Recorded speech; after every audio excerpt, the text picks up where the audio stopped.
परमेश्वर के भेद भाई भक्त सिंह द्वारा 28 अगस्त 2021। यहोवा ये कहता है, जो वाचा मैंने उनसे बांधी है वो ये है कि मेरा आत्मा तुझ पर ठहरा है और अपने वचन जो मैंने तेरे मुंह में डाले हैं अब से लेकर सर्वदा तक वे तेरे मुंह से और तेरे पुत्रों और पोतों के मुंह से कभी ना हटेंगे। यशाया 59 अध्याय का 21 पद। प्रभु ने हमें जो कुछ दिया है वो सदा काल के लिए है और वो हमारे पास से उसे कभी भी वापस नहीं ले लेगा।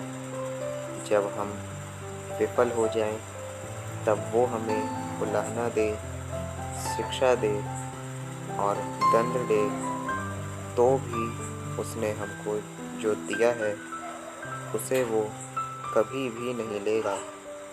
वो कहता है, मैंने अपना आत्मा तुझे दिया है जो तुझ पर है। आत्मा ने आपके साथ कितनी बार बात की है।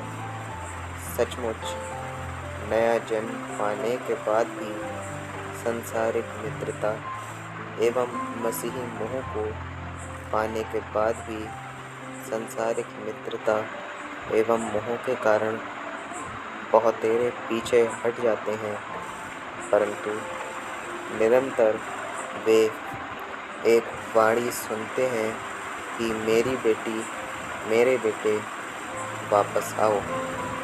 इस रीति से आत्मा हमारे साथ बहस करता है। स्मरण रखें, ये तो परमेश्वर का वचन है। मेरा आत्मा तुझ पर से हटने वाला नहीं। पाठशाला, कॉलेज या विश्वविद्यालय में आप जो सीखते हैं उसे आप एक दिन भूल जाएंगे, परंतु सभा में या व्यक्तिगत शांत मनन के समय में आप जो सीखते हैं वो आपका सदा काल की मीरास बन जाती है। ये बातें हमारे मन पर अंकित रह जाती हैं। हमें जब महिमा में देह दिया जाएगा तब हमें संपूर्ण ज्ञान प्राप्त होगा और जब हम प्रभु को आमने सामने देखेंगे तब जैसे हम प्रभु को आमने सामने देखेंगे तब हम पहचान जाएंगे और वैसे ही पूरी रीति से पहचानेंगे। पहला कुरिन्थियों 13 अध्याय का 12 पद। अभी हमें दर्पण में धुंधला सा दिखाई देता है, परंतु उस समय आमने सामने देखेंगे। इस समय मेरा ज्ञान अधूरा है, परंतु उस समय ऐसी पूरी रीति से पहचानूंगा जैसा मैं पहचाना गया हूँ।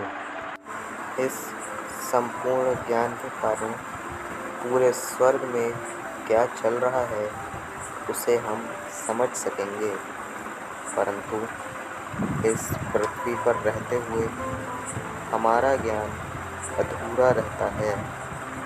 आप किसी कारखाने में जाते हैं तो वहाँ जो सब बन रहा है उसे आप समझ नहीं सकेंगे। वस्तुएं किस रीति से बनती हैं उसकी थोड़ी समझ शायद आपको मिले, परंतु स्वर्ग में हमको पूरा ज्ञान रहेगा। परमेश्वर अनेक रीतियों और उपायों के उपयोग करके हमारे अंदर ज्ञान उंडेलता है और उसके पवित्र आत्मा के द्वारा यह ज्ञान हमारे लिए वास्तविक बनता है और इसी आत्मा की सामर्थ्य के द्वारा हम उसका भी उपयोग कर सकते हैं। हमें जिस आत्मिक कुशलता की ज़रूरत है उसे हमारे भीतर छोड़ने के लिए प्रभु अनेक तरीकों का उपयोग करते हैं। दुख और कसौटी द्वारा आप जो सीख रहे हैं वो स्वर्ग में की सेवा के संबंधी हमारा ज्ञान संपूर्ण होगा।